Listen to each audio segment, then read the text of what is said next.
We just woke up the next day after looking at the blog post and it looks like there's some changes to the Hunter Guild, so let's just jump into it. It's good to see they didn't keep the updated changes in two separate areas by also just updating the main Hunter Guild news post.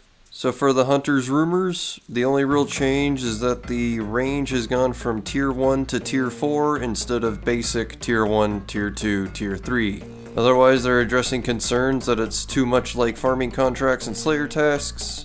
So you're not given X number of creatures to hunt, you are instead given a specific creature that you'll hunt until you find the rare creature part to turn into the Hunter Masters. And they're hoping it to be about 8 to 10 minutes on average for a task. People have been wanting streaks for the Hunter Guild, otherwise it would encourage a skipping meta, quote unquote. They think just the way that it's set up will prevent this, because it'll be a pain to skip a rumor by having to do a task to reset all the masters in the bar, thus resulting in less efficient training rather than just doing the rumor you don't want to do. They want it to be a moderate amount of experience, and it's still being fine-tuned because of the travel time in between creatures.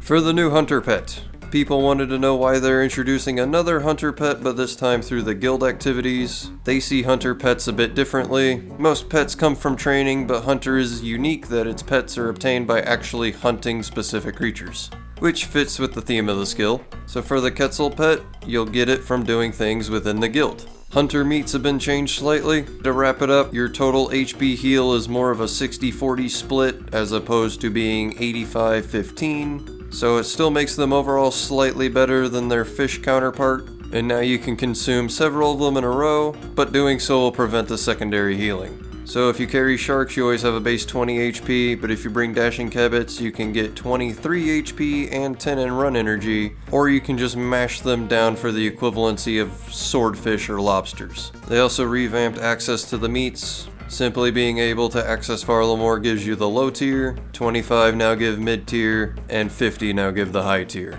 For Moth's introduction, they pretty much just clarify that the area of effect is going to be a 3x3 radius around the player that uses the Moth, and it'll randomly select 3 players within that radius to receive the buff. Does this mean 3 other players or 3 players total? So if there's 4 within the 3x3 radius, would you have a chance to not get the heal? They want to clarify it's not to compete with brews, obviously, and it's been decided that the butterflies will have the same effects as moths. In terms of the salamanders, they forgot to mention Iritar will have 60 range strength, and for some reason the PvP community has been crying about the salamanders, so now there is going to be an upfront cost to use them during PvP. If you die to another player, it means you have to pay it again.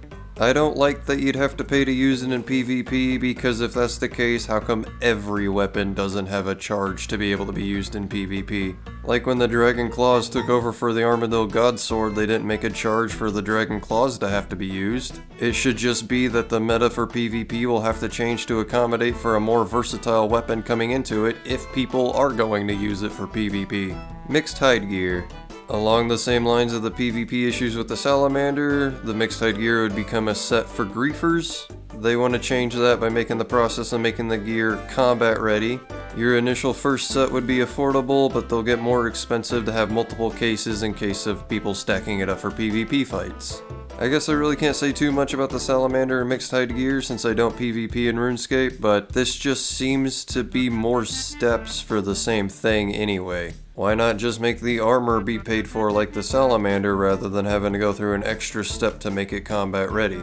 Hunter's bolus has been changed. First they had the range wrong, saying it would be 1 when it was actually 5. People weren't happy that the bolus wouldn't have a use in Hunter, so they've changed it to a spear rather than the bolus. The spear is going to have the same stats, but it will not include the special attack. I guess people were saying fur still wouldn't be worth holding onto because the pouches would be pointless. They want to try to fix that by offering a significant chunk of crafting experience for your pouches. And the crossbow change makes actually some sense to me. Now you craft the upgrade for the hunter crossbow with the lower tier horns, as well as the lower tier horns can still be used to craft the bolts, while also the higher tier horns will be used to make stronger bolts than the lower tier bolts. It gives them the opportunity to explore more with different bolts in the future this way. Why does the upgraded version of the crossbow go from 3 tick to 4 ticks? Balancing a weapon of 3 ticks is more difficult, and because of how much time they have on all of the Hunter Guild proposals, they want to just make it simpler so that way they can get everything done. Makes sense to me. For the smaller changes, the damage reduction on the outfits is 20, 40, and 60 instead of 30, 60, 90. Antelopes are now going to be hunted with pitfall traps. You can now imbue the whistle to teleport to the Hunter Guild into your Hunter skill cape. Thank you for making that useful. And the eagles are going to get a fairy ring option basically to choose your destination. The direction of new and existing content. We've seen feedback regarding other areas of Hunter we'd like to improve. The Hunters Guild is the first step in that direction. We've seen comments from high-level hunters who feel like they're missing out on loads of fun content at lower levels. Just because you're a higher level doesn't mean that you can't do lower level content. A maxed combat player can still go fight the Mole and Sarachnis. They don't have to be locked into doing raids since they're a higher level. And even worse, if you're at 99 and max, what's the point because the experience won't matter, you're just doing content to experience the content and get unlocks. Just quit complaining about having high level stuff and go do the lower tier content. But anyway, people have been heard loud and clear, so they can't make any promises yet, but they do want to bring more challenging Hunter content to the rest of Arlamore. See, I'm still excited for more challenging Hunter stuff, but I'm also looking forward to everything that's already been just brought up in this proposal alone. But that looks like that's going to do everything for the Hunter Guild changes, and I hope you guys have a good rest of your day.